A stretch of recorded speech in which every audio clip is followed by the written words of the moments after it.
এই যে দেখুন বন্ধুরা, ডিম নিয়ে নিয়েছি। তারপরে এই যে কড়াইয়ের মধ্যে জল বসিয়ে দিয়েছি, জলটা ফুটে গেছে, একটু লবণ একটু সরিষার তেল দিয়েছি। এরপরে গরম জলেই আমি ডিম দিয়ে দিচ্ছি। দেখুন তারপরে কি টেকনোলজিয়া হয়।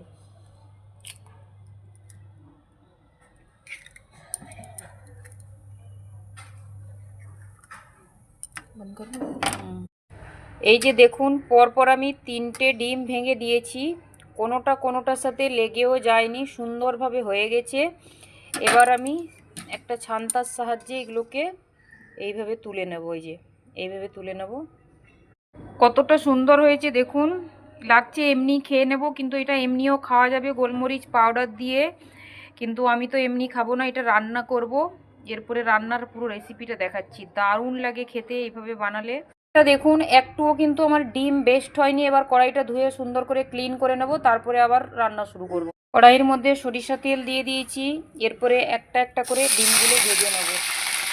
এই যে ডিমগুলো আমার ভাজা হয়ে গেছে, এবার তুলে রেখে দেবো। কড়াইয়ের মধ্যে গরম মশলা দিয়েছি, গোটা এলাচ দালচিনি লং। তারপরে কেটে রাখা পেঁয়াজটা অ্যাড করে দিলাম।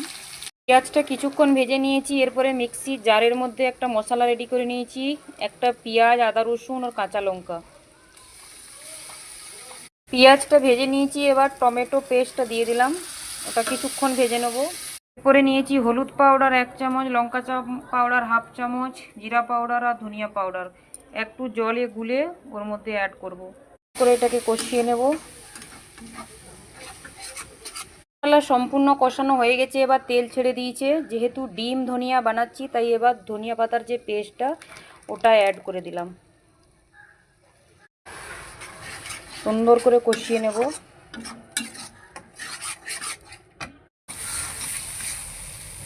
এ দেখুন বন্ধুরা, পুরো তেল ছেড়ে দিয়েছে।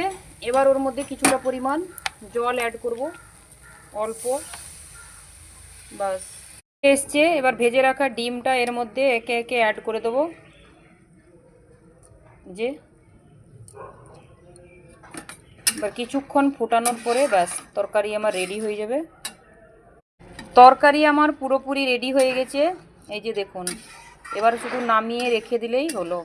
কালারটা দেখুন কতটা দারুণ এসছে। এই যে দেখুন একটা থালার মধ্যে আমি ঢেলে নিয়েছি। কতটা লোভনীয় লাগছে বন্ধুরা, তেমনি দারুণ টেস্টও হয়েছে। খেতে অসম্ভব টেস্টি হয়। একবার এইভাবে রান্না করে দেখবেন, তারপরে আমাকে কমেন্ট করে জানাবেন। অসম্ভব টেস্টি হয়।